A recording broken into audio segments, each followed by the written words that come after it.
Good evening, everybody. It is another episode of our regularly scheduled Scarves and Spikes. Glad to be here with you guys, Tyler Pilgrim, alongside Sydney Hunt and Tommy Moose. What's up? Uh, we're coming off a historic week or weekend, Mm-hmm. and the Five Stripes have finally slayed the beast, and they're moving forward to another place where they haven't had a ton of success recently.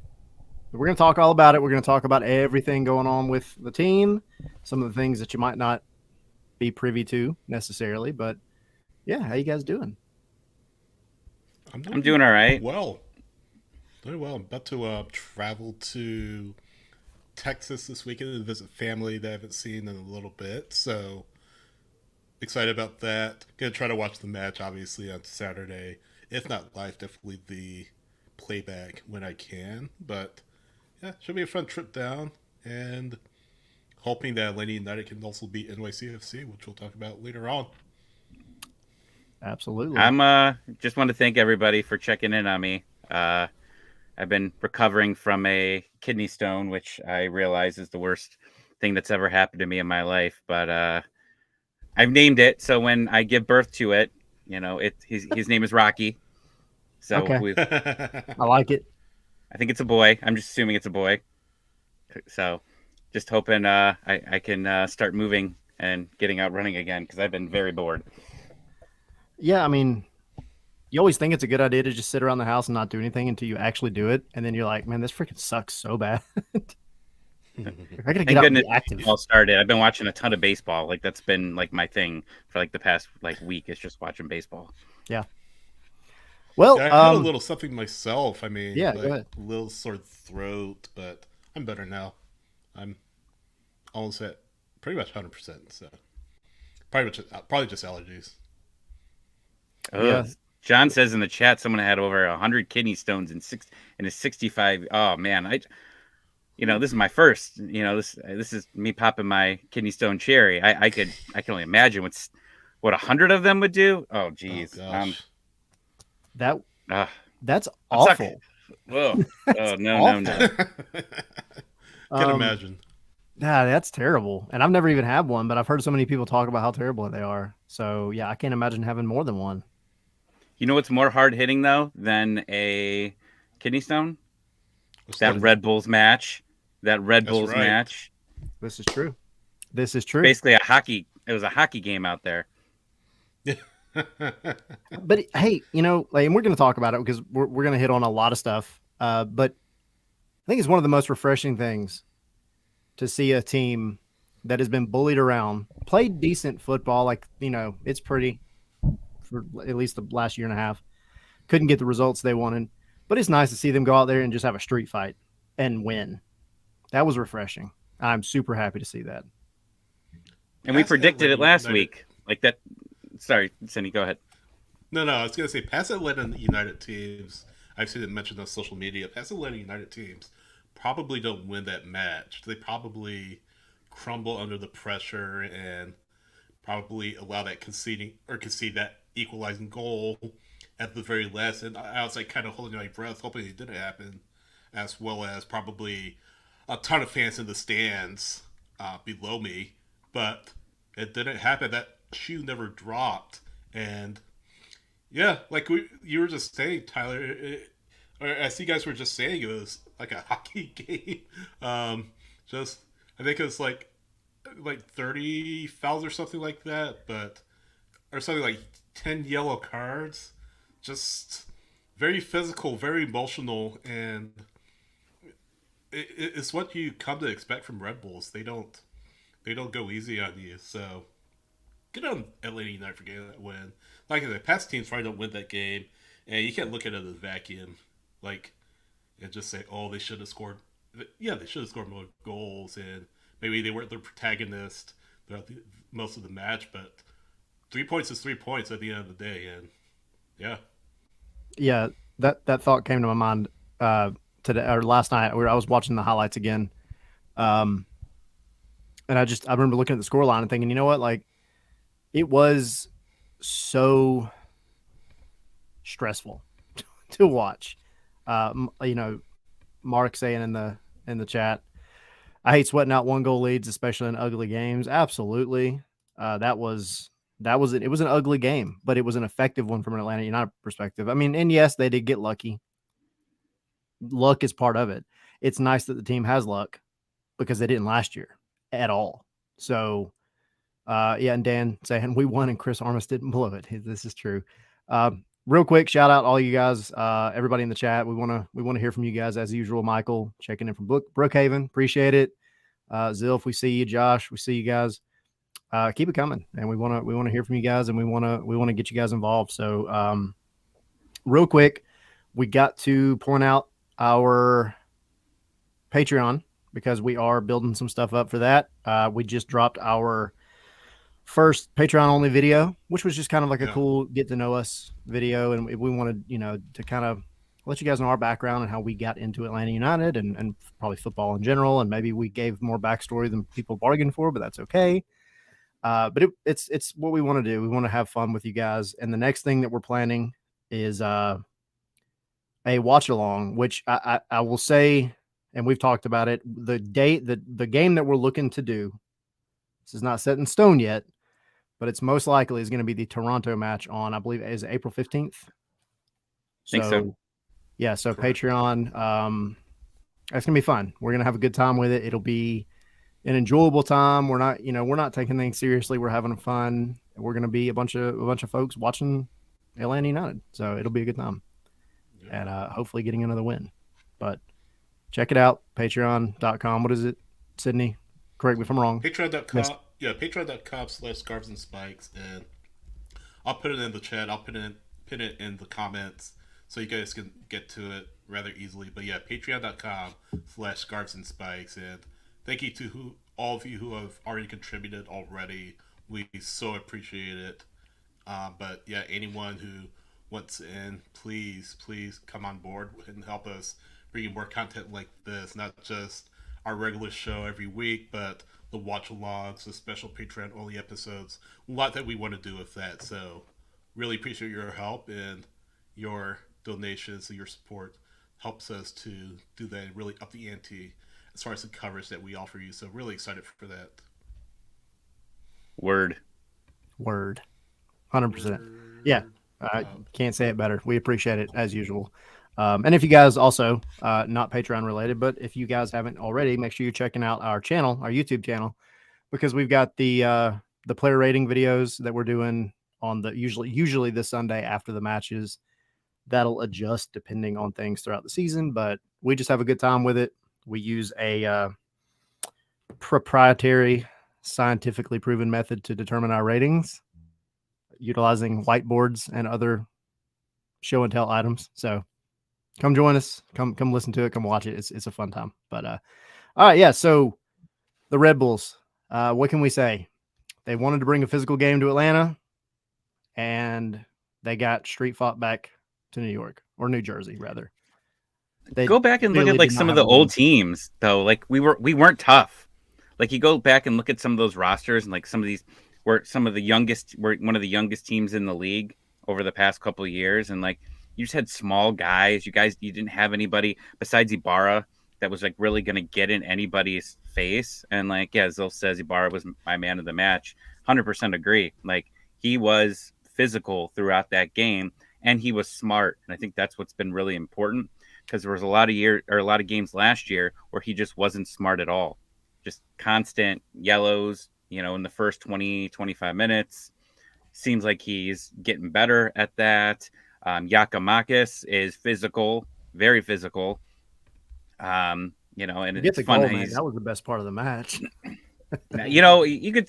The goal was nice, but man, when he took that guy out, and then the guy was on the ground acting like he was dead, and like Giakoumakis helps him up and like just starts rubbing the back of his head like he's a dog, just checking like you're okay, okay, man. Text message was like, is he petting him? Yeah, he was. Yeah. I mean, he's having fun, and with Joseph, he was having a lot of fun, and it's good to see that. It seems like, we talked about it on the rating show, but if you didn't watch it, go back and watch right before the second half started.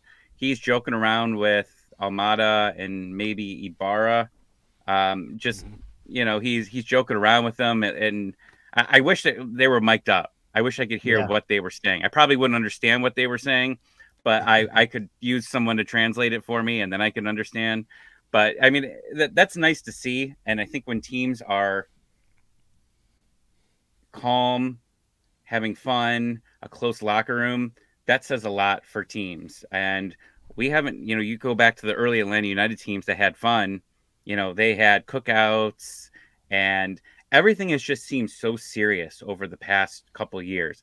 And because losing Since sucks. COVID. And when you're losing, you don't have fun. And this team is having fun now, and they're loose.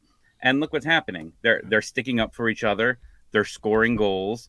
And like the guys that are getting assists are just as happy as the person that's scoring the goal. Like they're just immediately running to the guy that assisted it and cheering. And like it just seems like this is an entirely different environment from the Portland chicken and rice incident from there, which is great to see.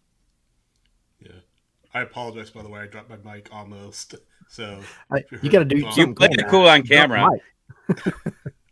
Yeah, we'll have to run that back, put that on the highlight reel.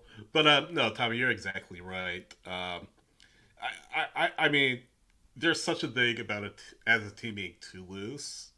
But that being said, you have to strike the balance between being too loose and um, just at ease with everything. And it doesn't mean that you don't care about winning or losing, but you just have this relaxed, calm, like you were saying, this attitude about you that you have each other's back, that you have your man's back out there. I think that's what we saw a little bit of on Saturday against Red Bulls. I said it during the ratings show. Atlanta United really sent a message, especially with that tackle by Yakimakis. I sent a message that Atlanta United were going to be pushed around on its own field, and this is a team that has given themselves a lot of fits throughout their brief existence in MLS, and a team that has given a lot of other teams fits in their existence. And yeah, the stats themselves probably tell a different story. Maybe suggest that Red Bulls kind of had a little bit more of the match than Atlanta United did. They have 15 shots on goal. 15 shots total, 2 on target. Atlanta United is just 8 shots, 4 on target. XG, I know Colonel was talking about that. XG was 1.5 for Atlanta United and zero point 0.9 for Red Bulls, which kind of feels right. I don't know if Red Bulls kind of, like I said, they aren't a super high scoring team. They can just hurt you in so many other ways, right? And we saw that on Saturday with just the physicality, the constant pressure. Almada, they're double teaming him and just forcing him into uncharacteristic mistakes. But again, they can hurt you in so many ways. And you can see the passing numbers. Both teams were under 80% passing completions. Red Bulls were at 70%. Atlanta United were just under 80%, 79.3. But Red Bulls really invite you to have the ball, and possession was heavily in favor of Atlanta United on Saturday. I don't have it in front of me right now, but I do know that they had so much more of the ball than Red Bulls. 59%, almost like 60%, almost 40, and that's what they do. They love to let teams have the ball so they can just win it back and hit them back on the counter. And that's their style. That's what they do, and so many teams struggle to cope with that. But good on Atlanta United for not melting and not maybe doing what other teams would do in the past and just kind of crumble and, like I said earlier, give it that equalizer and lose out on 3 points. Really, really big win. Really good win. Yeah, I mean, there's so many little bits and pieces from this game that I think you can just look at the scoreline and say, hey, the team won. That's cool. They did it finally. They beat them in the regular season, and that's great. But we're talking about the fight that they showed. Parada, and I'll talk about it in a little bit from the training ground. Parada talked about it yesterday.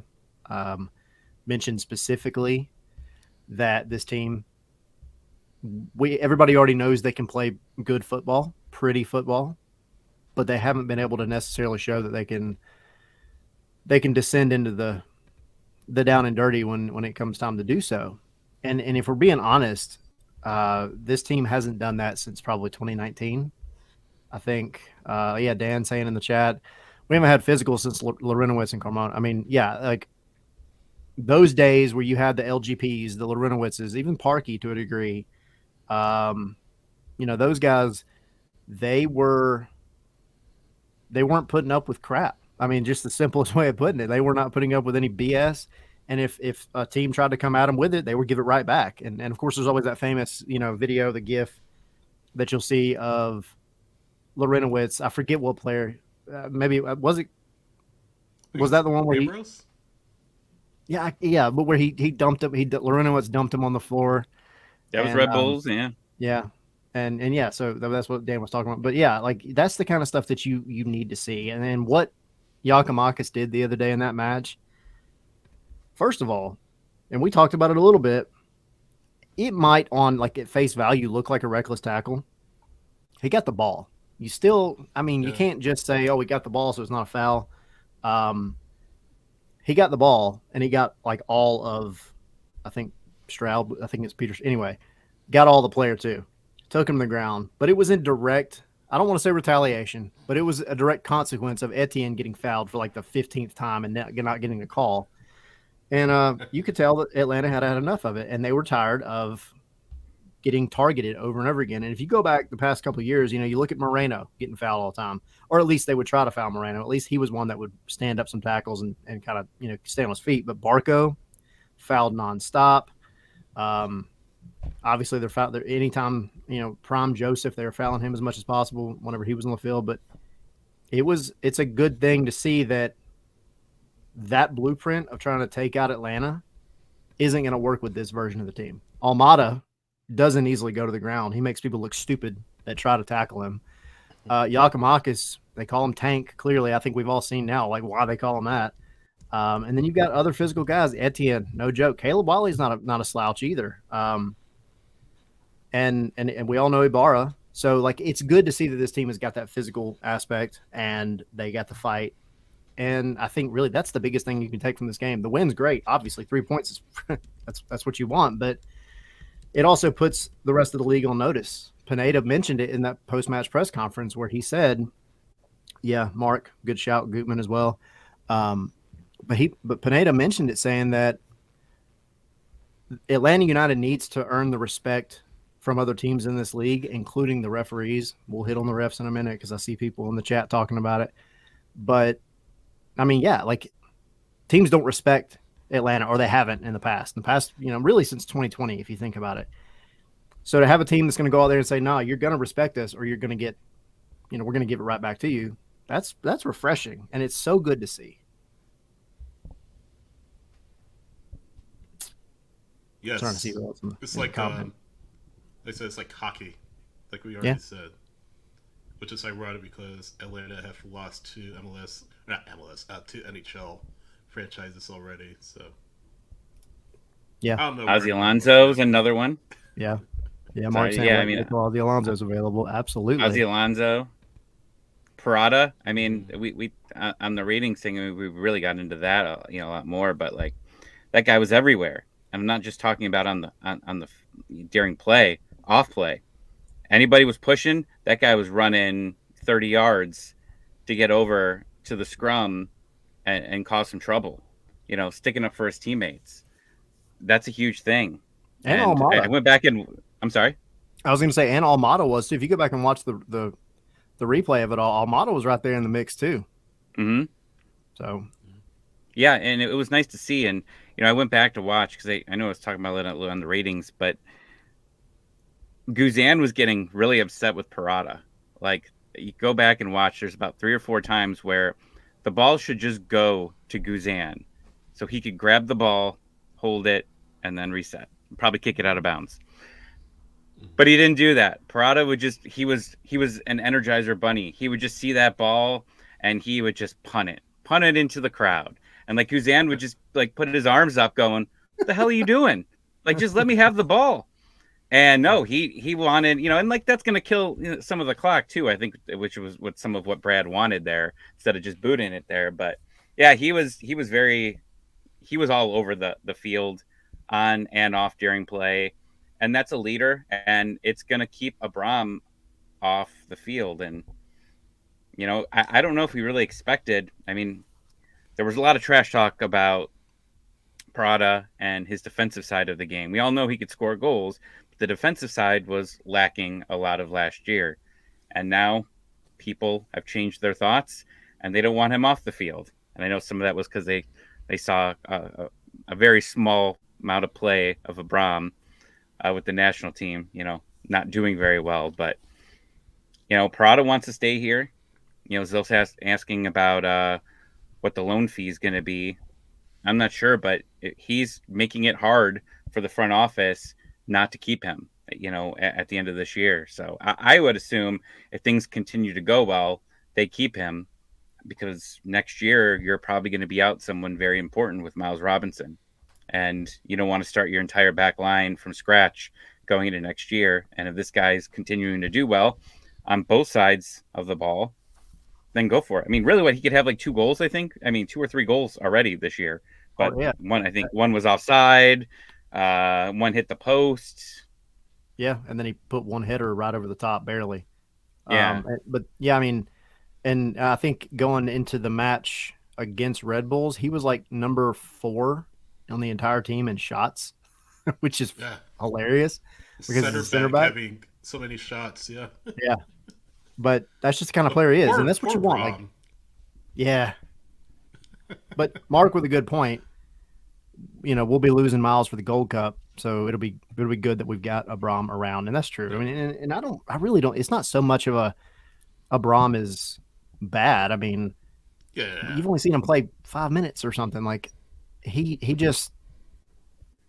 had a tough game against a really good team in Germany. Like you can't take much out of that. What's making it difficult is the fact that Parada is playing really well, and Miles is just that good. Like that's it. That's what I meant. So and not his fault that he can't see the field. It's just yeah. But good problem to have, though. Oh, 100%, 100%. And yeah, Zilf, can we talk about Franco Ibarra bossing up the midfield this year? I mean, that what can you say about Ibarra? The dude's just badass. Let's just say it. He's a badass. Like that's what he is, right? PG-13 rating now. I said it 3 times, I think. Yeah. Shooting up in the world. Yeah, we bumped up from PG. No, I mean he's great. Like he's physical and he's challenging people and he seems more confident in himself, which is wild because we talked about this the last couple of weeks. I feel like a broken record here, but like we all hated on him in the preseason. What we saw of him, the very limited play, he was terrible. Like he was not good at all. And you saw Pineda like bashing him in the first preseason game, like I'm like yelling at him on the sideline. But that's great. And whether that's just him getting it together, him getting more into shape, because I think that's been a question about his physique and what's there. I mean, the guy's not fast, but I mean, he even said, I think at one point in the preseason that he was still trying to get match fit, but he's doing what he needs to now. He seems fit. He's able to play 90. He doesn't look like he's slowing down. And at the end of the game where you need to grind out the minutes, he's helping you grind out those minutes. And he's doing some of those physical tackles where maybe it's just a foul, but you're killing the clock during that as well, right? So I think that he's doing great. Oh, geez. All right, Zilf's asked some good questions. Who else but do we want to criticize this year? Yeah, let's get Sosa better. Let's get Sosa. Let's get him to be better. Zil's asking if oh, sorry, I jumped on, but let's see. Prada here long term kind of feels like it. Really starting to love that guy, blunders and all. I like we said a few minutes ago. I think that he ends up staying here as long as the fee's not crazy, right? And like he's learning English, which is huge. Yeah, very well. Praise. Yeah, you're seeing a lot of these Atlanta stars like really going and trying hard to learn English. You got some Braves players I noticed this weekend that have previously not been very good English speakers, like all of a sudden be able to speak English very well. Now you got Atlanta players coming in and or Atlanta United players coming in and really learning. Yeah, and that's a thing that it's little things like that you start to see a player do that shows you they want to be here. And I think, go ahead and get it ready, Tommy. We go back to Joseph last year and the comment that he made about, the club bringing in players that don't want to be here. Take that quote in whatever context you want. However, it has to be pointed out that, yeah, there it is, the Joseph candle, the famous one. Smells good today. What is it, by the way? Is it like, let me guess, is it cherry? No, it's candle plain white. Oh no, that's it. This was given as a gift, Plain guys. candle. I mean, Plain white candle. All right, cool. That's good to know. So now one day when it's given away, everybody knows what to expect. yeah, we still got a lot of candle to go. I mean, it's Yeah. oh, sorry, we got a lot left in it. So Yeah, there's even a if we give long this way. away, they've got at least seven storms worth of this. Yeah, or a full season's worth of episodes and us talking Yeah, about right. it. But yeah, I mean, you go back to what he said, and it was the team has players that don't want to be here or whatever. Who knows what he was talking about? Who knows who he was talking about? Maybe he was talking about himself. He might have been talking Maybe he about was himself. talking about himself. Because there's comments going around in the chat right now, but I do think, it is interesting how this locker room and the chemistry for this team has changed with one big change since then. Yeah. So take that for what it's worth. But Parada is one of the guys that you can tell wants to be here. He genuinely, just talking to him at the training ground and everything, he genuinely seems to enjoy this city and wants to stay. So that goes a long way and translates into results on the field. And I'm here for it. Me too. I feel like So- I want to learn Spanish so I can communicate better with the team. Duolingo, baby. Duolingo. Sponsors Duolingo. Espanol SCSC. I took Spanish one twice, so that tells you how great I did.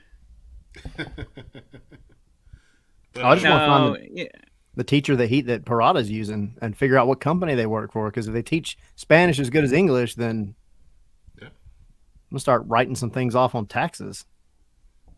Got to communicate with the team. Get their people. see. Find out who their people are. All right, What's So- next? Red Bulls. Look, we're always gonna talk about it, but at the end of the day, like, it was a historic day. There's really nothing else to hit on, I don't think, unless you guys got any final points. 3 We're checking points. off the list of things we haven't done before, right? We Yeah. beat Seattle. Now we beat the Red Bulls. I mean, we've won in Yankee Stadium before, so that's right. We have. We have. Well, we won in the playoffs. Do we win? Have we won Playoff. in the regular season there? I think it was a draw. The one game Joseph had that crazy header that went off the ground into the net. Well, last year, yeah, in July of last year, they won. I'm sorry, they tied 2-2. Yeah. The last time they won there was in 2018 in that playoff run. But have they won there in the regular season? Unless they did it in early 2018 or 2017, I don't think so. I don't think so. All right, let's add the checklist. We got to Yeah. create like a checklist to hold up of like all our firsts. First kidney stone, first win against the Red Bulls, first win at Yankee Stadium. It's firsts. It's the season Lots of of firsts. firsts. Lots There of we firsts. go. Exactly. All right. So, kind of as a transition, because we have yes, this New York game to talk about. We also have. It wasn't like a really busy news week, I don't think, but you have the twos back playing in full force, and I mean, this is not just an Atlanta United first team podcast. This is an Atlanta United podcast, so we got to touch on the twos. They played 2 matches so far. The match they played this weekend was against Red Bulls 2, and overall in the first 2 matches of the season, I think the twos have played 1 full game worth of really good football and 1 full game of not so great football. Um, this match against the Red Bulls, they started off hot in the first half. Eric Lopez, I know it's coming. Eric Lopez got back on the score sheet for Atlanta United, which last year at this time I never thought was going to happen ever again. But Eric Lopez gets, and he had a handful of really good chances in that match, and I mean he buried that first one. He had a few more, and unfortunately just couldn't put any more away. But second half came around, and they just kind of gave into the pressure, and it was tough. And they had a couple of opportunities. If we're going to talk, Nick Firmino, I think is going to want that entire game back. He just had a tough match. He had a wide open header that he missed. And then for those of y'all that don't know, that don't watch the twos, of course, MLS Next Pro has a different set of rules this year. Mm-hmm. They're testing some things out. One of them being like the substitution rule where you have, if you're coming off, you have 10 seconds to get off the pitch. And if you don't, then your team has to play a man down for a full minute. But one of the other ones is, if 90 minutes passes and it's a draw, the game does not end. You go straight into penalties. Do you get a point if you go to the shootout, or is it just straight up 3 points? We're doing hockey now. Okay, yeah, you get a point for a loss in penalties. You get 2 points for a win in penalties, and then you just get 3 points if you just win the game outright. Okay, they've been NHL has like talked about that for years. That exact same type of format. Yeah. Yep. So, and that's where they were at. They went into penalties, and it was kind of neat because, you know, we've had people asking, I think on here, about one of Atlanta's newer goalkeepers, Clément Diop, who, I mean, he's been, when I've seen him at the training ground in Sydney, I mean, you've been there some too. The guy looks really, really good at training, and actually he had a really good game against the Red Bulls too. Had a couple of really, really good saves that kept them in the game for sure. It was one penalty that was blocked, and it was Nick Firmino, unfortunately, that was the difference between them taking it and not taking it. But a good play, you know. It was a good game, but they just couldn't pull out the win. So and then now they're about to go on the road, but you know, you got a lot of changes with the twos as well. Obviously, dropping back to MLS Next Pro. You've got a new coach coming in. So give them a little bit of time. But individual players, I mean, there's lots of good things to take. And you've got a lot of these guys that are going to be bouncing back and forth between the first team and the second team. Zilf pointing out Noah Cobb had a great game. Yeah, he did. And that's good. That's what you want to see, because coming off that Columbus match where he got shafted, really, like it wasn't his fault, for him to come back in and have a pretty solid game is, I think, a huge thing for a kid his age, you know? Yeah. I mean, I don't want to pretend like I know the twos very well, but some of the games I watched last year, it really didn't seem like a lot of them were on the same page. They didn't play very well as a team. And at least the limited play of the last couple of games that I've watched, it looks like they at least got it together a little bit more, and they have like a decisive plan on what they want to do. And that's exciting. And you saw a couple times they shifted to the video of Garth and Pineda like sitting by each other, and that's what you want. You want that plan, right? I think that's what they started talking about when Frank de Boer came in. Was like Frank was going to be the guy that built up not only Atlanta United but built up the entire homegrown, the whole academy, and that was what he was good at, and he was going to shine at it. And then you find out that he's never even watched MLS a day in his life. So he probably never even really watched the dudes ever. And, you know, Heinze, I don't even know if Heinze would have been that type of person either. Like, it seemed like he was very focused on the main team when you at least heard some of the comments. And also it was COVID, so nobody really had extra time for anything. But like now, I mean, it seems, you know, who did Pineda talk about the first minute he signed with Atlanta United? Tyler Wolff. Yeah. He loved Tyler Wolff. And he named some of the younger players that were on the roster, and that's what he wants to work with. And, you know, obviously he was an assistant coach before, and, you know, I think that if he's the long-term answer, which we're all hoping that he is, and he's going to continue to be involved with the twos and help build them up, it's just a huge win. Yeah, I totally agree. I mean, you've got a team, and we're going to talk a little bit about the academy in a second, but you've got a team that I don't want to say they haven't capitalized on their academy and their young guys, because that's not true at all. I just think maybe there was more room, and I think all the coaching changes before Pineda didn't help things, because you got a new coach is going to come in, and in an ideal world, your academy and your second team, whatever, should be all in line with what the first team is trying to do. I don't think you necessarily had it to the degree that you do now early in the history of Atlanta United. That's not to say they weren't aligned, but I don't think you have it to the degree you do now. I think Pineda's idea, his concepts, the tactical way that he wants to play, everything else, I think you're seeing that all the way down. And it does help that you've got Steve Cook coming from Seattle as well. Pineda knew him there. Lagerwey knew him there. Like, we're just turning into Seattle 2.0. It's whatever. But they all are on the same page. And I think it's easy for these guys to be in a room and say, all right, this is what I want to do. What do you guys think? And for them to figure out an answer and align whatever that may be, whether it's analytics or the academy, the twos. Like, it's not just the first team you got to worry about here. So I think it's a good thing to have guys that are all, I mean, it's always good to have guys that are on the same page, but I think we're actually seeing the fruits of that kind of come to the forefront. Yeah, and kind of tying into the LA United NYCFC kind of theme this weekend. LA United 2 will be at NYCFC 2 on the 9th on Sunday at Belson Stadium. That match will be at MLSNextPro.com.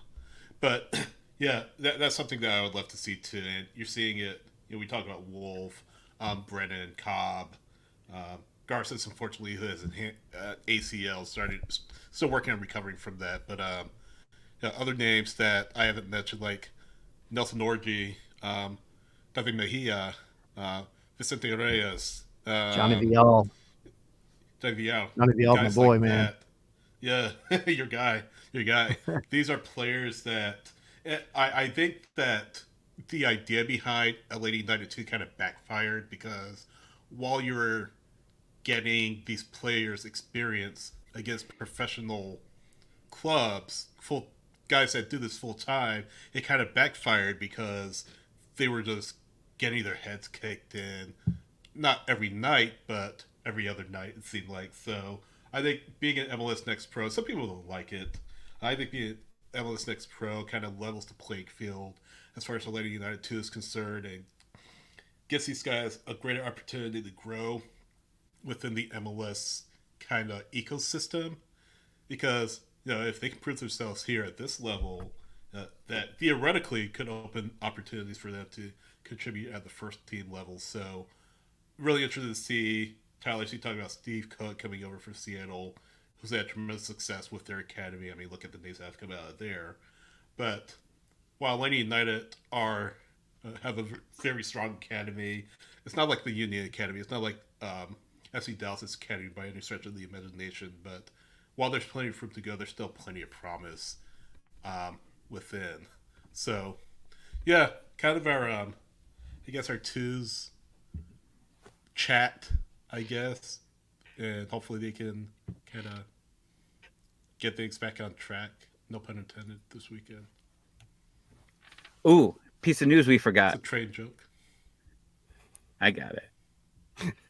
404 day.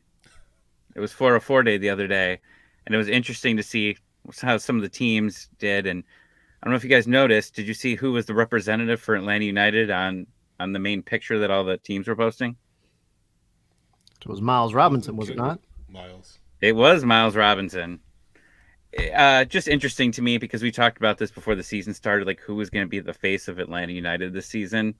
So I've been trying to kind of pay attention, and I saw a billboard, at least when on my way down for the opener, where you saw Miles on a billboard from there. But maybe they're just trying to say, hey, stay here. You're the face of the franchise now. Come on down. Still don't think it's possible, but it was nice to see there. Subliminal messaging. It's nice. I mean, you wanna feel that you're important here, and if that's something a little extra they're trying to do to recruit him to stay for a little bit longer, power to him. It is interesting to see what the different teams were doing. The Hawks yesterday, while they were playing, they were every one of their social media posts were rap lyrics from people that had performed at halftime at their games. So I thought that was fun. Interesting.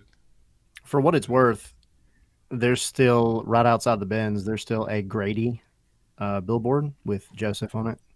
So that contract clearly hasn't run out yet. Yeah, Grady's still good. Yeah, Grady's still doing anything. Yeah. All right. So moving forward with the news before we get into the NYCFC stuff, the Generation Adidas Cup is going on right now. So we're talking about the academy. The U17s were playing in a group against NYCFC, actually, Austin and Pumas, and they ended up in that third, I believe, on goal differential, just under Austin. So New York and Austin were the top of that group. The U15s, on the other hand, they were in a group with, and I had it pulled up, and now there we go. Monterrey out of Mexico, Portland Timbers, and DC United. They ended up second in that group off of goal differential over Portland. So, just names to keep an eye on. Malachi Grant, I think, is one that popped up last year. You guys that follow the twos and follow the academy a little bit. He was one of the ones that played alongside Noah Cobb in the MLS Next All-Star game last year. Did a really good job. But, you're going to get names coming up from the academy that you're going to start seeing with the twos. And I fully believe that you're going to see a handful of these guys with the first team in the next 3, 4, 5 years, whatever it may be. And there's lots to be excited about. So just wanted to touch on them real quick. Zilf, Ashton Gordon. And I wanted to bring it up. Rocket Rita. So the day, if he makes it to the first team and he plays a match in the Benz, I mean, hopefully he's 21 by the time, but they better have a margarita named after that man in the Benz. There better be like a house special for him. Got a long way to go. He's 15 years old, turning 16 I know. this year. So. He'll be 28. He will be the Kool-Aid man of the match. Yes. Yes. Tang. Yeah. Oh, y'all remember that? Oh, Tang still exists. Does it really? Yes, I think so. I hated that stuff, actually. I just went way back. All right. So, yes, there's our Adidas Cup coverage for you. The next little bit at the training ground yesterday, Andrew Gutman is back with the team. He came out yesterday. Good stuff. Good news. He did warm-ups and some of the first drills with the team, and then he went off to the side to kind of do some individual stuff with some trainers, working on crosses, playing balls into the box, just individual stuff that was separate from what the team did. For the team's part, they're very well aware that they're about to play on a baseball field. And this is the first time a lot of these players have played at Yankee Stadium, right? Yeah. Parada even talked about it because you think about it, he got here in Atlanta just after they played in New York last year because they played July 3rd, I think, against NYC up in the Bronx. And then he got here 2 weeks later or something. Yeah. So you got Lennon, Robinson, Aruju. Those were some guys that were there. Sosa was back at that point. Ibarra was around. Wiley's played there. Obviously, Brad's played there. Yeah, so we got a decent amount of guys that have. It's weird, how do you explain to, because, most of the world, I know that there's different sizes, but, isn't this technically under regulation? It's minimum regulation. Right, but, how do you, go explain to, somebody that, comes in from, a big league and, you just draw a picture? I could just see, a Ted Lasso explanation of, how you explain to someone, yeah, here's, where we play, and then, sorry, my hands used to the full screen here. It's here's where we are, but here's where we're going to play. It was It was really funny. I feel sick when I watch games on TV that Yankee Stadium. Like, I seriously don't understand how their fans can watch a game. Like, maybe you just get used to it, but every time I watch a game that's at Yankee Stadium, I get dizzy.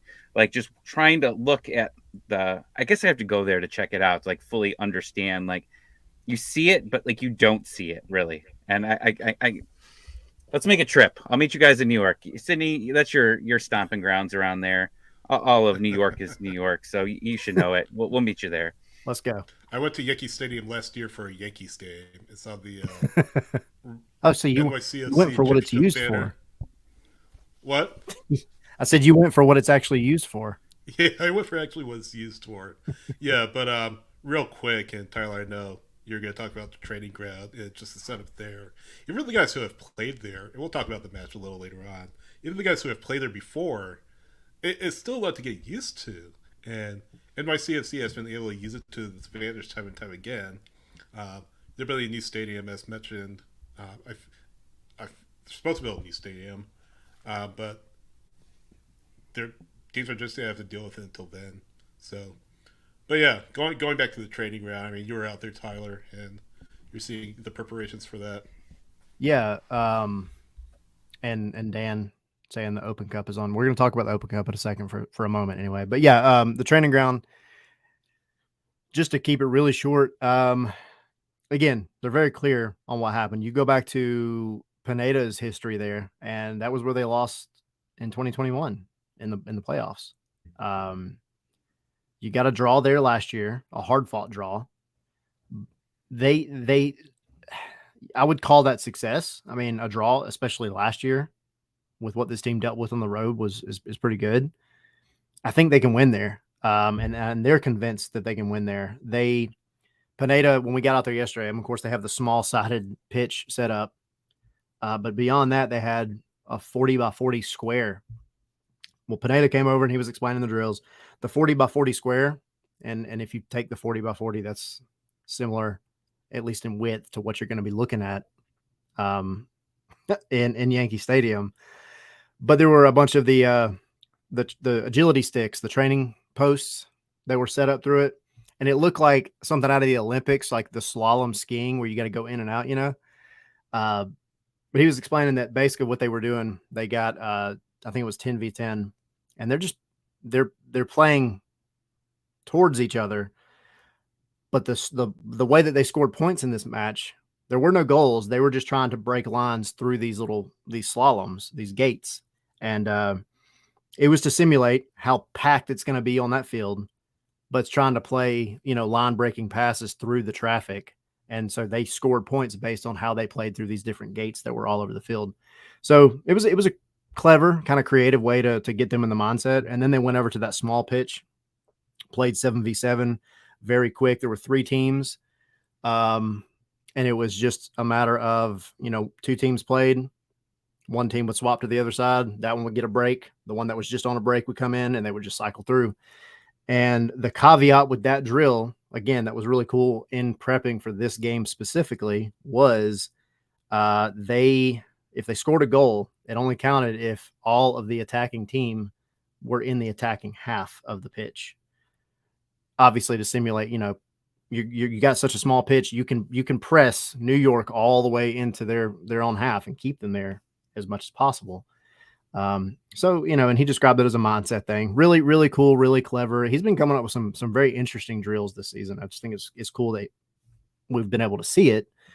But beyond that, yeah, we talked about Parada a lot already. Parada spoke to the media, talked about the fight, everything else. We've hit on that. And then beyond that, Machop Chol spoke to us. And just a quick side note on him, and I've got an article about it. You guys go check out on Dirty South Soccer, but all about the training ground, but specifically Machop Chol, his part, his quote was, it brings tears to my eyes. He was talking about his time with South Sudan national team.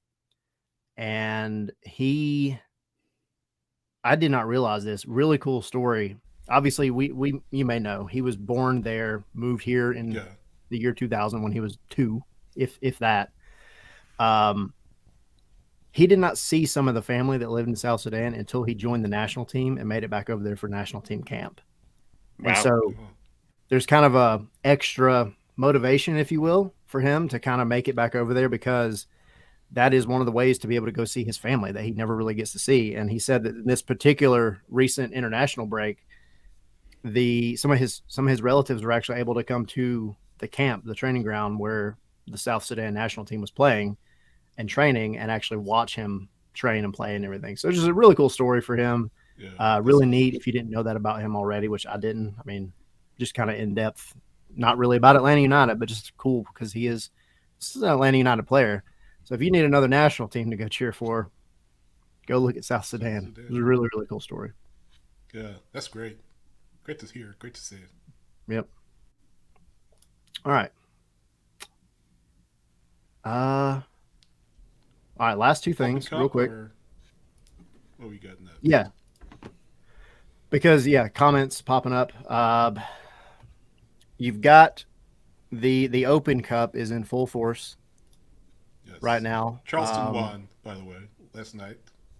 Yes, Charleston did win, and our boy, got to give him a shout out, Tristan Traeger, the first guest we ever had on the show, was man of the match and scored a goal. Nice. So they played against Savannah last night. There were some good games last night. As far as tonight, you've got a handful. I mean, you got a bunch, actually. But you got a handful that are kind of, I guess, more relevant for Atlanta because you've got the draw coming up. Bo talking to me, Zilf saying, we're going to play them again, aren't we? Atlanta's probably going to play Charleston. Probably. I fully expect that. Bo saying, let's go Birmingham. Birmingham is playing the Chattanooga Red Wolves, which is the USL League One team up in Chattanooga. But Chattanooga FC, which obviously we all know is a team that we played in the preseason, played in the Open Cup last year, played a handful of other times. They are playing Des Moines Menace, which is a League Two team, and that is actually going to be available to watch on Bleacher Report on their YouTube. I see Tormenta coming up in the chat. Tormenta is another one that's playing tonight. They are playing Rio Grande Valley. They just kicked off about 20 minutes ago or so. Yeah. Who am I missing, Sydney? Because we talked about it beforehand. No, we're talking about Phoenix Rising and is playing Greenville Triumph at 10:30. Those of you listening to the podcast, this will probably be old news by the time the podcast comes out. Yeah. But just keep your eyes on a lot of the local, quote-unquote, local teams that are around. Charleston, we talked about yesterday, winning. Charlotte Independence, North Carolina FC, Birmingham, both Chattanooga teams. The one in League One, the one in NISA. Phoenix Rising, Jack and Conway's with them right now, of course, on loan. Greenville Triumph playing each other in Phoenix at 10:30 on Wednesday night. Of course, again, if you're listening to the podcast after the fact, this will be kind of old news. But the draw... Cleveland FC, baby. Cleveland FC out FC here. Too. Cleveland FC, too. They are taking on... Who are they playing? I'm trying to take a look at it. I'm trying to find it. I'm not seeing it. Cleveland FC. I'm not either. Okay. Oh, yeah, Richmond. I'm not either. I thought it was like Richmond something. Richmond Kickers, that's correct. Oh, yeah, that's tomorrow. Yeah, Richmond Kickers, that's tomorrow. Tomorrow, yeah. And that one's available at 7 p.m., and it's going to be on Bleacher Report as well. Yeah. So Bleacher Report, Waterbreast Discovery, essentially, is the rights holder for U.S. Open Cup, at least for now. The draw will be Thursday at 6:30 p.m., so Atlanta United and a host of other MLS teams will find out who they play in the third round of the U.S. Open Cup. And again, like you said, it'll probably be Charleston Battery like it's been every single year. But it'll be fun to watch anyway and see, I guess, where the match will be played, whether it'll be Charleston or Atlanta. So, yeah. Fun time. I'm a big U.S. Open Cup fan. I'm sure you guys and are this too. is my favorite time for the Open Cup, too, because there's just so many silly matches, and then they're so fun to watch. I mean, I watched a couple last night. Today's really the day, when we get done here, there's a handful of games that you can go watch. But yeah, I mean, last night it was Oakland Roots versus El Farolito, which is an NPSL team. You expect the craziness in games like that. And there was, red cards, there was penalties, there was just good stuff. They're fun matches to watch. And yeah, you go on ussoccer.com, go to the Open Cup page, and they have the links there for the ones that are available to watch. Some of them are what are referred to as Teamcast, which the team is doing it.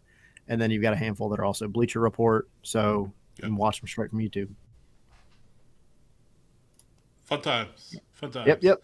Good stuff. The cup. Oh, and I did want. I got to read this real quick. I wanted to put it up as the tweet of the week, but we already have a tweet of the week. But just to give you guys and this will be good for everybody listening after the fact, because the Open Cup is just that season of crazy. I'll just say crazy, and Tommy, you were into the betting world. Somebody took a 10-leg parlay. All right. Okay. The odds plus 503,484,700. And there's a handful of teams: Appalachian FC, Michigan Stars, North Carolina FC, Chattanooga Red Wolves, the Ocean City Nor'easters, and I don't have the other 5. They maxed out his bet at 99 cents, and if he hits it, his return is going to be $3,588,838. A lot of so money. Wow. That is 99 cents, dude. I'll take it all day, because with the Open Cup, it could happen. 100% it could happen. That is the magic of the Open Cup. I don't think I've ever seen Open Cup here in Ohio. It's legal now, and I've never seen like Open Cup like show up on there. Yeah, like on any app.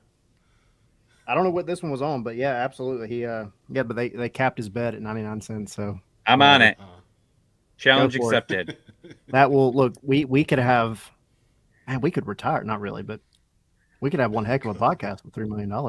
Yeah, we could. Soccer is like real quick. I mean, just like soccer is a scam, like in gambling, because like you usually have win or loss, right? But you have draw, but like you can make bets and say like if it's a draw, like nobody ends up winning the bet, but like the odds are worse, so they won't pay out as much. But yeah, soccer's a scam. Yeah. I know nothing about it, so like that's a bet that I would take, because why not? It's $1, you know. I did a free bet that turned into $1,000 on accident. So yeah, look at that on accident. It was on accident. Trust me. I know nothing about college basketball. All right. So what are we talking about next? Fun times.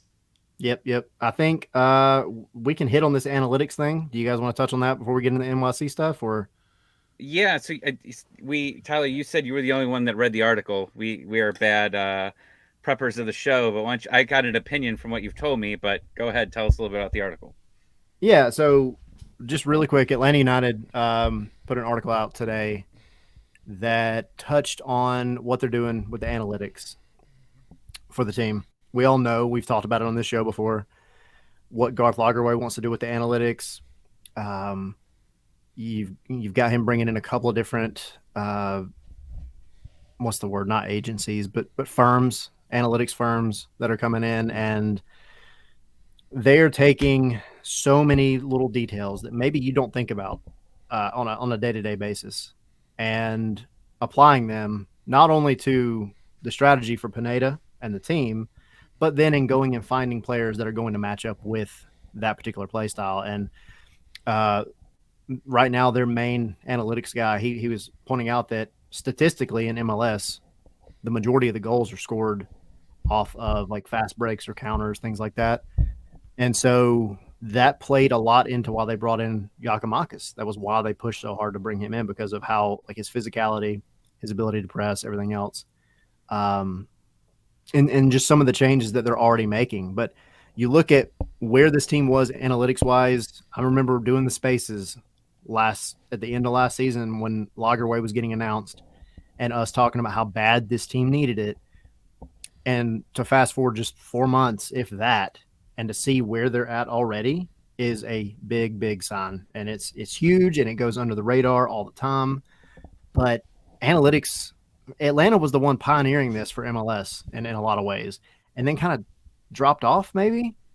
I mean, they might not say that, but like it just seemed that way from a outsider looking in. But now they're going full force back into it. And I'll say my last little point is, and it's been this way from the whole the whole time we've been on this topic over the past few months is you got a team that wants to be a big time, world-class team. You can't get by with a half an analytics department. You have to be on top of these things that are going to point you in the right direction for a player pool that is literally all over the world. Take advantage of it. It's there. You just got to tap into it. And it seems like they're doing that. It's easy to get left behind in analytics, and you see all the leagues slowly jumping into it. The NFL was always a big one, and baseball, but now you're seeing the NHL get into it more, the NBA. And you look at some of the teams, and one of my teams, my hockey team, they were one of the worst teams that they didn't believe in analytics. And then same thing, they get a new president and they're going and hiring a bunch of teams.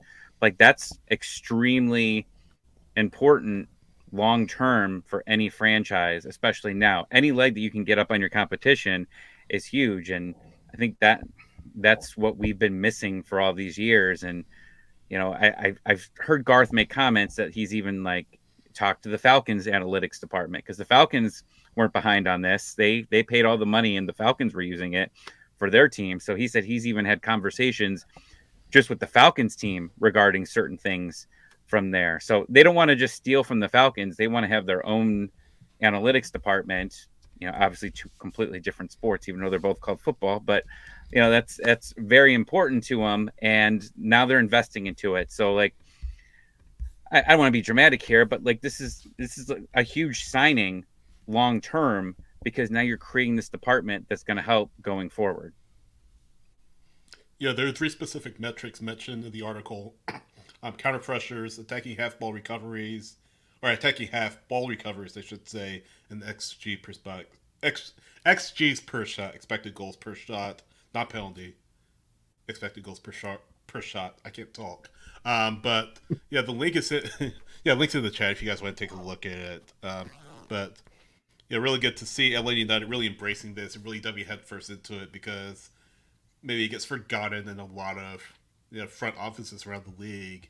I'm certainly not in Seattle. I think Lagerwey it's good to see Lagerwey championing this around LA United's hallways, and it already looks like it's paying off. Etienne and Yakimakis were called out as players who specifically were signed as a result of this approach. So hopefully more to come in this regard, and more to be uncovered as LA United really again dives headfirst into it. But again, I put the link in the chat if you guys want to take a look at that, by Sandy McAfee.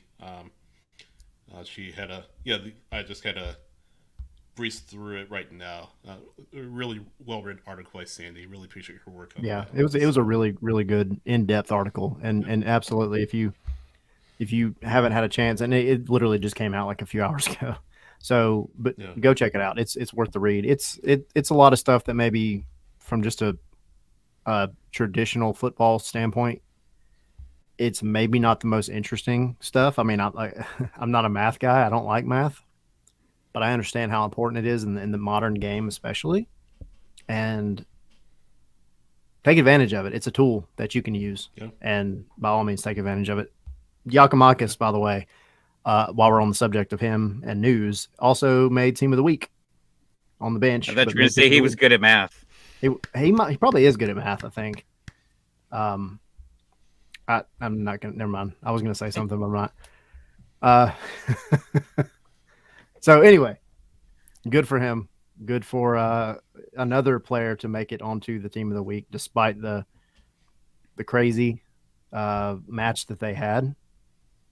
To be able to make that award again. I mean, the team's just racking these awards up, which is great. Great to see. Ariel, welcome back. We've missed you. And hope everything's good with the new baby. So, all right, from here, I think we are now on to NYCFC, right? NYCFC. Yeah, the I'll throw out Stadium. Yes, the postage stamp stadium. I'll throw something out real quick. This is kind of like a little bit of personal news that was kind of cool that just happened.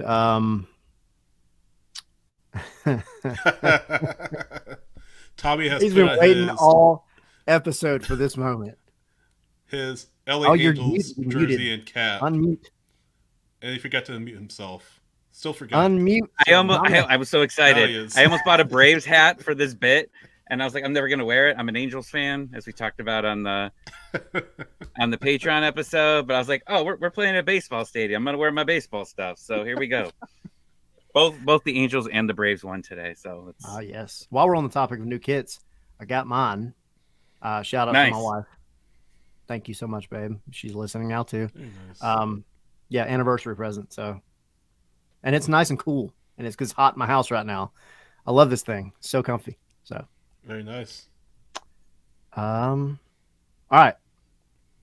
NYCFC. My quick little personal news. I randomly got followed by New York City Football Club on Twitter yesterday. And I was like, oh no, they're going to find all the crap that I've talked about them over the past couple of years and try to bring it up in case Atlanta doesn't win this match this weekend. But it turns out they actually wanted me to, they have a little piece that they do on NYCFC.com that basically highlights the away team. And it's called The Away End. It's just an interview with somebody that covers the opposing team, in this case, Atlanta United. And they asked me to do this interview. So I'll be doing that. And I don't know when it'll be up yet. Obviously, I'll share it on Twitter. But I just thought it was cool. That's my little, exciting piece of news for the day. But it'll be up hopefully in the next couple of days. So I thought you were going to say they offered you to transfer over to the dark side and start a podcast with them. I wouldn't. I'm not doing that until they get a soccer specific stadium. That's part of the contract. That's non-negotiable. Just checking. No, I would never do that. I would never do that. Ride or die with Atlanta, baby. All right. What do we? I mean, we can beat the dead horse and talk about the fact that they play on a baseball field. We can talk about the size of the pitch. We can also talk about how they haven't been the best this season. They're not bad by any means. They are going on a 3-game home stretch, which is going to do wonders, I'm sure, for their confidence. But there's a big difference between this team now and the last time Atlanta played them, which is Tati Castellanos does not play for them anymore. So that's a big deal. You still got a lot of threats for sure, but I think with what Atlanta brings, if they can bring the same mindset they brought to Charlotte and with the tactics that I'm sure they're going to employ, and also the lessons that they learned from being able to play against the Red Bulls who want to try to keep things as small as possible and force you into mistakes and everything else, I think they have a shot for this one. New York's unstoppable at home, though. They don't lose. Like, what is their? I was trying to Google their record here. I'm going to find it. But they're 2-0 this year, a 3-2 win and a 1-0 win. Like, this team does. This is one of the few legit home field advantages in the United States that is just something that is completely unique to them because of where they play. And that is something that is, I was going to say before when we were talking about the Red Bulls, both New York teams are teams I would not want to meet in the playoffs. One, the Red Bulls, anyone that plays the Red Bulls in the first round, if you get past them, you're going to be beat up. You're going to be beat up because you're going to go into a war, possibly in a 3-game series with them. And then here, you're going to have to play Yankee Stadium. And I know we ended up winning and ended up advancing to move on to the Red Bulls from there, but that was still a very hard-earned win in the playoffs at Yankee Stadium that year. So I don't know. Like, this is something that I was scared of years ago when we made the playoffs going into Yankee Stadium, and I'm still scared of it now. Yeah, I think it was the past couple of years. I was looking at their home record, Tommy. I think it was 10-3-4 over the past couple of years. 10-3-4 last year, 10-3-4 the year before as well. But Tyler, you mentioned Tati, of course, not being with the club anymore. Another name with up to you, Maxi Morales is no longer with NYCFC. Um, Also, Thiago Andrade was loaned to Pernice in Brazil. I believe Yeah. I'm pronouncing it right. So yeah, Atletico two big names. Paranaense. Yeah, I did my Pernice. best. Yeah, two big names that aren't with NYCFC. Of course, the big name is Castellanos, and the big name as well is Morales, the magician.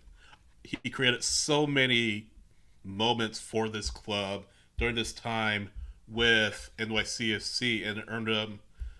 Well, I don't want to say earn him, but he decided to go back home to Argentina and rejoin the racing club. Um, so yeah, he's back home in Argentina with the club he started with. Racing is the club he started with. So homecoming for him. But again, Tati, Thiago Andrade, another name. Another key name to watch out for is Thales Magno, another Brazilian player. Um, Really young player. I believe he's 22, 23 years old. But a really talented young player that they have that NYCFC can really lean on. So while it's missing a lot of key pieces, and they signed Richie Ledesma from Eindhoven, so he's with them on loan, I believe, from Eindhoven. So several names to keep an eye on Saturday. So even though they're missing Tati, even though they're missing Morales and Thiago Andrade, still plenty of names to keep an eye on. The names I just mentioned, and then more than that. And Sean Yeah. Johnson, by the way, no longer with them in Yeah. that. So That's big. another big Yeah. one. That's a big move. And yeah, Talis Magno, I think he's going to be one that is, you always have to keep an eye on him. He's done very well, relatively speaking, against Atlanta, but you're just not looking at the same team that you had in 2022, much less 2021 for sure. So I would say from a roster building standpoint only, they've taken a step back in that regard. That's part of being, a club that wins a championship and everything else. When you're going to have guys that move on. That's what happened with Atlanta. We all know, Miggy, a lot of other guys that went on, Gressel and taking all the other complaints out of all the other variables out. I get it. We could go on a tangent, but when you win, people are going to want your guys. And NYCFC did really well for a couple of seasons. And again, not that they're starting this year off bad, but I don't think they would consider maybe their record right now to be where they want to be or where they think they should be. So you got to go out there understanding the mission, which is you're playing on, like you said, Tommy, the home field advantage of MLS. So you got to try to take your game to them as best you can. We've seen teams go up there already this season and really come away, maybe not with the result they wanted, but really take it to New York. I think we're talking about Miami was one that went up there. And the only reason that Miami didn't come away with that one in terms of a point was because of an own goal, which seems to be a common theme this year, is own goals. But it wasn't that, New York City played them off the pitch. It's just that I don't think they're as creative as they have been in the past couple of seasons. So it's something Atlanta can take advantage of. There's a lot of youth on that team. If Atlanta can come up there and play the game they want to play in terms of counter pressures and all those things that we were kind of talking about a minute ago with the analytics and the training ground and all that, they've got a chance. And I really think they can take 3 points from this one. Thinking about no, and it's Tommy, very this is easy a to get place frustrated there. Yeah, it's a place that can really play tricks on you because we kind of joked about the size of the pitch is just ridiculous, and NYCFC, as we've already talked about, have they been able to use it to their advantage so long. So yeah, this is a match that if you aren't careful, you can get really frustrated. You can get really caught up in the moment and be on the back foot before you know it. And NYCFC know that. So Just trying to think more about this in general. They play on a very unique size field, which is probably the smallest in the world, I would assume, in regulation leagues. Is there any other advantage, and we could talk about the United States, around the world, is there any other advantage besides, fans? Like, I know that. Like, baseball stadiums are all different sizes, but like there's nothing like overly crazy about any of the baseball stadiums. Is there any other unique home field advantage anywhere else that you can think of? I've got one, and the only one I can think of is Colorado in the air, and how that works in multiple I would say that ways. and Salt Lake to a degree. Yeah. Yeah. But yeah, I mean, The Green Monster. That's a good one. That's a unique one. I'll take that. That's something that's definitely different there. But yeah, I mean, it interests me. I like to think about these type of things, like something just so unique, and it's frustrating for other teams there. Like, see teams go to Colorado. I mean, if you don't know, like, it's hard to breathe. Like, those players are used to it. The air is also, like, field goal kickers there can kick field goals that are usually 5 to 10 yards longer than what they're normally able to do down there. But obviously that works for both teams. But again, like, teams are more used to it. Like, wasn't there a player? I know this happens in the NHL frequently, but I think that, and also in the NFL. But I'm pretty sure there was, like, we thought that Ozzy Alonso didn't go play in Colorado, right? Like, wasn't that with the heart issue? That was when he had the heart issue, yeah. Like, and that might have been also another concern about that is going there and playing in that air. So just something random that interests me that I wanted to go on a rant about. I like it. I like it. What have you guys mentioned, though? They aren't unbeatable. I mean, it's not impossible to beat NYCFC at Yankee Stadium. I know it seems like it is, but it's not impossible. And the question is, can Atlanta United play within themselves and not play or be forced to play the match that NYCFC will want them to play, and immediately get themselves on the back foot?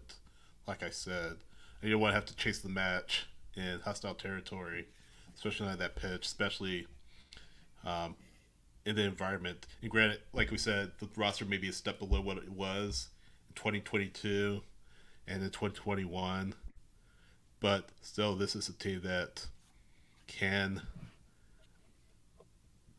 has traditionally, like I said, been tough to be at home. Again, not impossible, but just have to keep your wits about you. Yeah, 100%. And Tommy, real quick, one of the things you were talking about, Mark bringing up in the chat, one of the MLB teams had that weird mound with the flagpole in the outfield. That was Tal's Hill in Houston. There's just like a random hill in center field that I don't know the story behind it, but that's what that was. I thought we were going to talk about the garbage cans and knocking on the garbage cans for that's a unique home advantage, right? Yeah. Let's see. But yeah, I mean, too good of a home advantage. Yeah. But it is an issue. That should be like one of the Patreon episodes. We can go over all the best home field advantages in sports. That's a good topic. I like it. You've piqued my interest and my curiosity, Tommy. I like those conversations. Yeah. But yeah, I mean, Sydney, going back to what you were saying, for sure, you can't let New York City get comfortable at Yankee Stadium because they'll make you pay. We talked about some of the roster turnover, the changes. Maybe you've got the benefit, if you're Atlanta, of going into this match with some guys that have played there against some New York City players that are still even getting used to it themselves, because though we always want to talk about home field advantage, like this doesn't develop overnight for a player that hasn't played before. You're coming from other leagues that play on normal size soccer pitches, and then you show up to Yankee Stadium. Just because you're part of the team doesn't mean it makes it any easier. You have to learn to play on it too. And you have some of these guys before, like we're going to keep talking about Tati Castellanos, but he had been there for a while, and he was used to it. Maxi Morales was used to it. So maybe you've got a little bit of a benefit in that they have to develop that chemistry as well for their own home field advantage, and they're not undefeatable. So that's a bit of a bright spot for Atlanta going into this. It was funny because this weekend, after this most previous win against the Rebels, one of the things that was asked, I think Doug Robertson from the AJC asked Yakimakis about this match in particular, And then he asked, has the team told you about the field that you're playing on next week? And he was like, no, not really. And he was like, just wait and see. Just wait and see. And I'm standing back there. I was like, dude, it's a baseball field. And he's like, okay. I don't think it quite registers to players that have never played in MLS that they're about to go play on a baseball field. It's just an odd thing especially for players that have never played here before. You're gonna learn. You're gonna learn. Yeah. You're gonna learn today. You'll learn today, boy. All right. Cool. Coach B, shout out real quick in the chat. Wish USL had more TV support. For that, ESPN, I think ESPN Plus is still carrying USL, aren't they? Yes, they are. If I'm not mistaken. So that's where you can check them out at. And then, of course, we're going back to the Open Cup. The Open Cup's going on right now. So as soon as you get done here, go check you out a game, probably off of Bleacher Report. So any other big points we got to hit on for New York? Just predictions, I guess. All right. Tommy, you seem like you've been drawing something over there. I thought I heard a Sharpie. No, I would never do anything like that ever. Never do Tyler. something like that. Okay. All right, cool. Well, I'll start the predictions. I think this is going to be another frustrating game, but I think we're going to check another box here, beat Red Bulls, Tommy's first kidney stone, and we're going to win at Yankee Stadium. 1-0, baby. 1-0. All right. The check boxes are complete on the board. I like it. I'm going to go 1-0 as well. I mean, all it takes is one goal to win, and I don't foresee this being a heavily scoring matchup, so I'm going to go 1-0. I mean, 3 points, they all count the same, whether it's 3 goals, 2-0, or 1-0. They all count. They all count. So. I'm going to go 2-0 again. Oh. Okay. Because we have a guy that could probably score from anywhere on Yankee Stadium in Thiago Almada. Literally. Yeah. I thought you were gonna say Arujo because he could hit a home run. Home run, baby. From home plate. I took that the wrong way. Just spit out your drink. No, but that's a good shout though. No, I was referring to Almada. I just want him to take a free kick from center field and hit the back of the net. Yakimakis is going to be playing shortstop somewhere. But, I mean, I think it'll be both of them, Almada and Yakimakis. Who's tweeting from the account? We should do what the Hawks did and just use only baseball references like throughout the game. Only tweet. Yeah. And he's safe. We'd run out of him within like 3 minutes. Like that would be a Guinness record if we could keep up that through the entire 90 minutes. I know, right? I had so much fun when I was tweeting at the Columbus game about it was Star Wars night and like the game sucked so bad, so I just started asking people what their favorite trilogies were, and that was probably the most fun of the game, was just people just coming in and like not talking about that terrible game. You got to start doing theme tweets here. This one's definitely got to be the baseball one. Yeah. I mean, our chat right now, Bo, that's still only 20 feet away. Mark, throw in from the warning track. Yeah, see? That's Arujo. Yeah. He's going to be thrown in from the warning track. 100%. Good call there. I hope Caleb Wiley wears his Brave shirt back up there that he was wearing in the locker room after the Red Bulls match. That would be amazing. Like, when they show those pictures of them walking around the field, like checking out, if they all had Braves gear on, or we gotta tweet them kids. We gotta send some tweets here to try to make this happen. Gotta get them on the show sometime. Would love that. Yeah, let's do it. I want to hit on this real quick. Kyle Coran 23. Appreciate you being on the Twitch, by the way. I said, what's up? Yeah. I don't know a lot about MLS. I'm an Everton fan from UK. A good friend of mine is also an Everton fan. That was me, by the way, not Kyle. He says, but I'm going to say 3-1 Atlanta just because I see you guys have conceded quite a few, so can't see you getting a clean sheet. Yeah, I don't think it's going to be 3-1. I mean, it'd be nice. I mean, you're not wrong about the clean sheet thing, especially in a away game. I don't know, man. It's just that's why predictions are so hard. The team has it in them to score 3, Whether they can do it away again, I don't know. But well, Kyle, can we interest you in finding an MLS team? yes, Because you can come hang out with us every week. Do it on Twitch. This can be your MLS team. Come on. What time is it in the UK right now? It's like Man, it's almost got to be 1:30. 1 o'clock, 1:30. Yeah. What time is it in the UK? They're 5 hours ahead. It's 1:26 a.m. 1:26 a.m. You guys are good. I didn't believe you. I thought you were just making stuff up. What? What? Wait, Come on. No. my question: why did your watch have a British accent? I got sick of Siri yelling at me, so I made it become British.